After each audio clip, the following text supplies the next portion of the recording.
ठाकुर जी किसी काम में लगेंगे तो क्यों नहीं होगा। तीव्र गति से समुद्र मंथन जो है होने लगा। समुद्र मंथन माने आत्म मंथन, मद्राचल माने विश्वास, देवता माने सद्वृत्तियां, दैत्य माने असद्वृत्ति।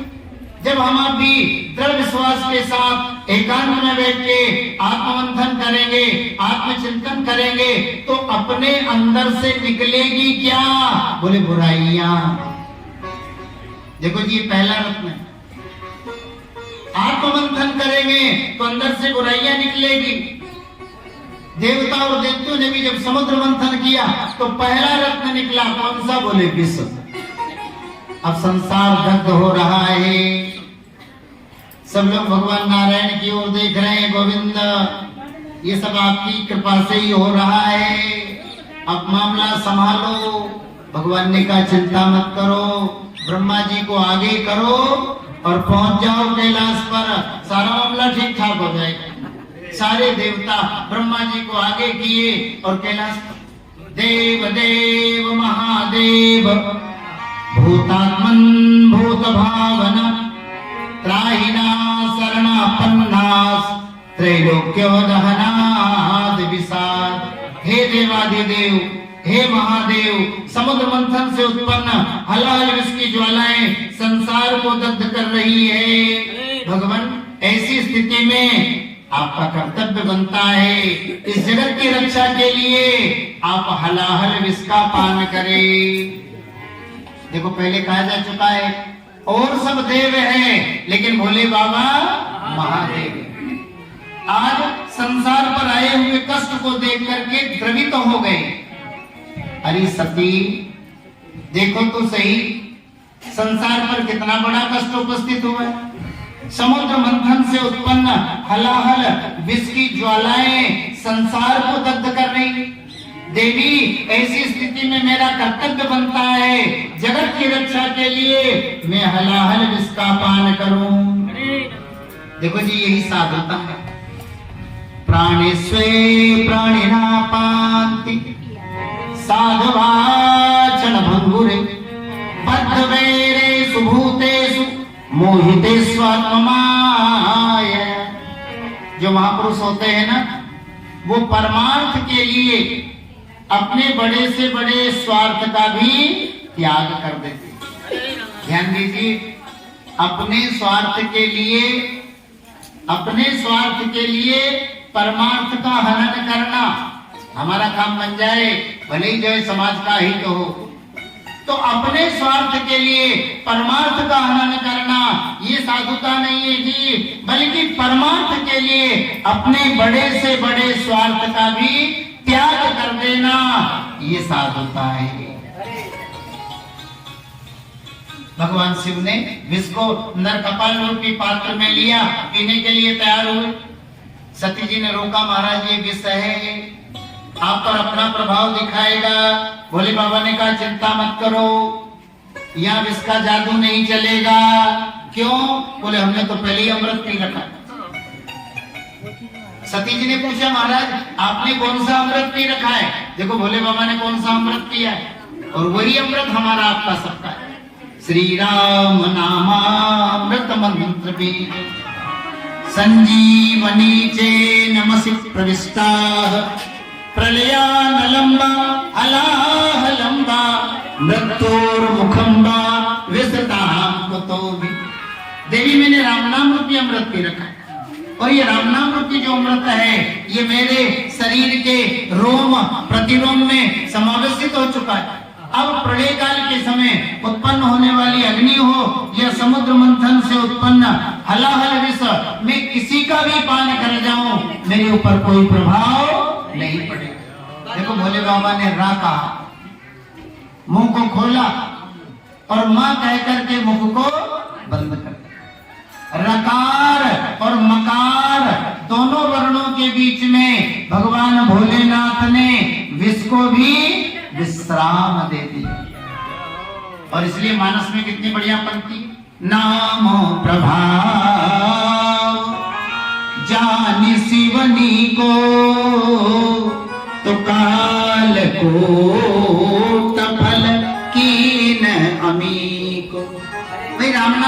कितना बड़ा प्रभाव है। भोलेनाथ इस बात को जानते, जिन्होंने रकार और मकार दोनों वर्णों के बीच में विष को भी विश्राम देते। देखो भोलेनाथ ने विष पिया ना तो कुछ नीचे गिरा, सर्प बिच्छू भी जो है लटक गए, इसलिए जहरीले हो गए। भगवान शिव ने विष को अपने कंठ में धारण किया, जिसके कारण भगवान शिव का गला नीला पड़ गया। और इसलिए हमारे यहाँ वेदों में नमा नीलकंठाय, नमा नीलग्रीवाय इत्यादि नामों से भगवान को पुकारा गया। और आगे आप ऋषिकेश जाते हैं ना तो दर्शन करते हैं ना नीलकंठ का। बोलिए नीलकंठ भगवान की जय हो। अब देखो जी, पहला रत्न तो भोले बाबा ने ले लिया। अब कामधेनु निकली, इसे ऋषियों ने लिया। उच्चैश्रवा घोड़ा राजा बलि ने लिया। ऐरावत हाथी देवराज इंद्र ने लिया। कौस्तुभ मणि ठाकुर जी ने गले में धारण की। अब कल्पवृक्ष और अप्सराएं, इन सबको स्वर्ग की शोभा के लिए रखा गया। अब पुनः समुद्र मंथन की प्रक्रिया आगे बढ़ी। अब साक्षात लक्ष्मी जी का प्राकट्य हुआ। अब मामला विवादास्पद, विवाद तो बढ़ेगा क्योंकि लक्ष्मी ही तो विवाद का कारण है। हाँ, महात्मा लोग ये साधु ब्राह्मण कह रहे हमें चाहिए। हाँ, देवता और देवतियों ने कहा जी आपको क्या जरूरत पड़ गई है बाबा जी को। अरे बोले हमको भी यज्ञ करना, हमको भी गौशाला चलानी, हमको भी भोज भंडारे करना। हाँ, सेठों को ही देखो ना, घर पे लिखते हैं लक्ष्मी जू सदा सहाय। देखो लक्ष्मी सबको चाहिए। हाँ, देवराज इंद्र सोने का सिंहासन लेकर के दौड़ पड़े, देवी जी इस पर विराजमान हो जाओ। अब माता लक्ष्मी स्वर्णमय सिंहासन पर विराजमान हो गई। सारी नदियां मूर्तिमान होकर सोने के कलशों में जल लेकर उपस्थित हुई। माता लक्ष्मी का अभिषेक हुआ। देखो एक बात है, अगर हम हमारे सनातन धर्म की परंपराओं को देखें तो हमारी परंपराओं में अन्य धर्म की परंपराओं की अपेक्षा हमारी माताओं का विशेष आदर होता है। हमारी परंपराओं में शत्रु पक्ष की स्त्रियों के साथ भी भेदभाव नहीं रखा जाता।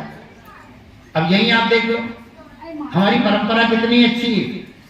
लक्ष्मी जी एक है और लक्ष्मी जी को चाहने वाले अनेक है। अब विवाद कैसे सुलझाओगे? हाँ, अब तो ये होगा जो ताकत वाला है वो लेके चला जाए ना। यही तो हमारा समाज, यही हमारी संस्कृति। माताओं की छोटी से छोटी इच्छा का भी सम्मान करना।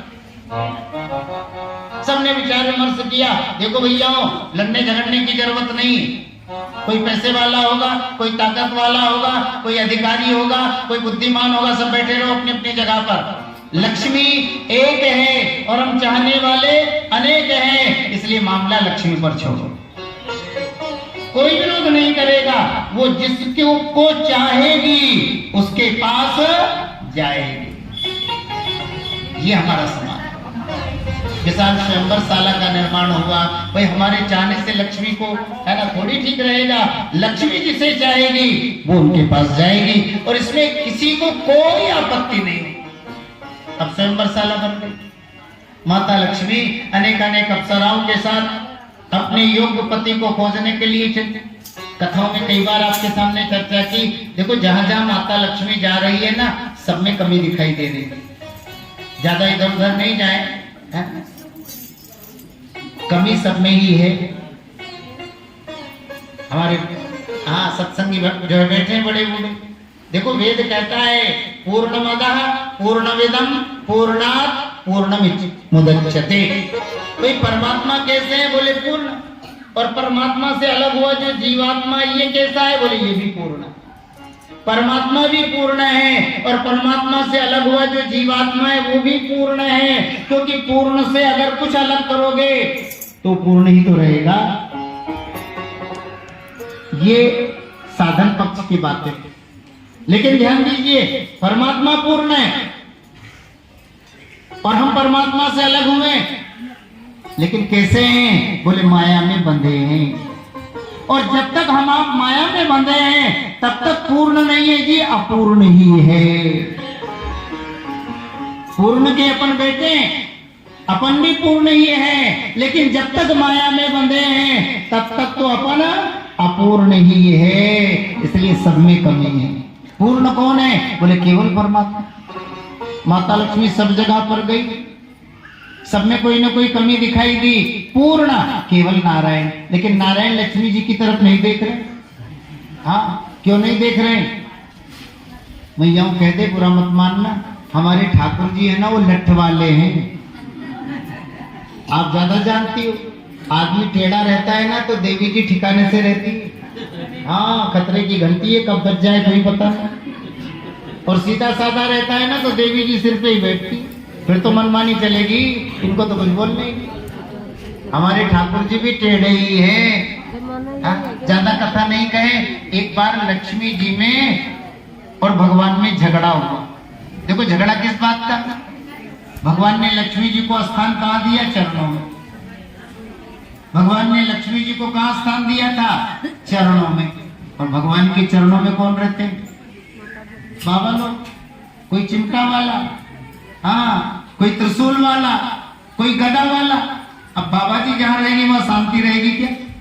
कोई चिमटा बजाएगा, कोई हल्ला करेगा, कोई गुल्ला करेगा, कोई उपद्रव करेगा, क्योंकि ये तो ठाकुर जी के बानर भालू है, शांत कोई नहीं रहते। तो लक्ष्मी जी इनसे परेशान हो गई, साधु ब्राह्मणों से परेशान। जब देखो तब यही, जब देखो तब इन्हीं की। और ठाकुर जी को तो कुछ बोलना नहीं बाबा जियों के झगड़े में, क्योंकि ये भी बाबा जियों के झगड़े से 10 हाथ दूर ही रहते। हाँ, लक्ष्मी जी नाराज हो गई। जब देखो तब ये चिमटा वाले, त्रिशूल वाले यहाँ पड़े रहते हैं, मेरी तो कोई कदर ही नहीं है। भगवान ने कहा अब या तो इन्हीं की कदर होती है, आपको स्थान दे रखा है, रहो ना आराम से। अरे जहाँ कदर नहीं वहां क्या रहना, मैं तो चली जाऊंगी। भगवान ने कहा तो फिर जाओ। आप चाहो कि हम इनका सम्मान नहीं करें और आपको सिर पे बैठाएं, यह असंभव है। यहाँ तो इन्हीं का बोलबाला है, ये अच्छा करे तो भी और बुरा करे तो भी। अब महाराज एक पक्ष लोगे तो लड़ाई तो होगी। तो भगवान ने देवताओं का, साधु ब्राह्मणों का पक्ष ले लिया, तो नाराज। हाँ, चल रही। भगवान ने कहा जा रही हो? बोले हाँ मैं तो जाऊं, मेरे को नहीं रहना। जाओ, दरवाजा भी खुला ही। हाँ? अरे सुनो, जाते जाते एक बात तो बता दो, जाओगी कहाँ? बोले अपना ठिकाना सोचो, मेरी तो घर घर आरती उतरती है, कहीं जाके रह लूंगी।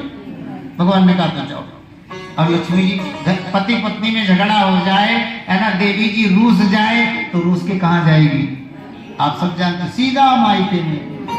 हाँ, लक्ष्मी मैया भी समुद्र के पास पहुंच गई। पिताजी इस तरह से झगड़ा हो गया, मेरी तो कोई कदर ही नहीं है, नहीं रहना है मुझे, है ना, अब छुपा कर रख लो। अब बाप तो बेटी का ही पक्ष लेगा ना, तो समुद्र ने लक्ष्मी जी को छुपा दिया। हाँ, खोजो अब मिलेगी।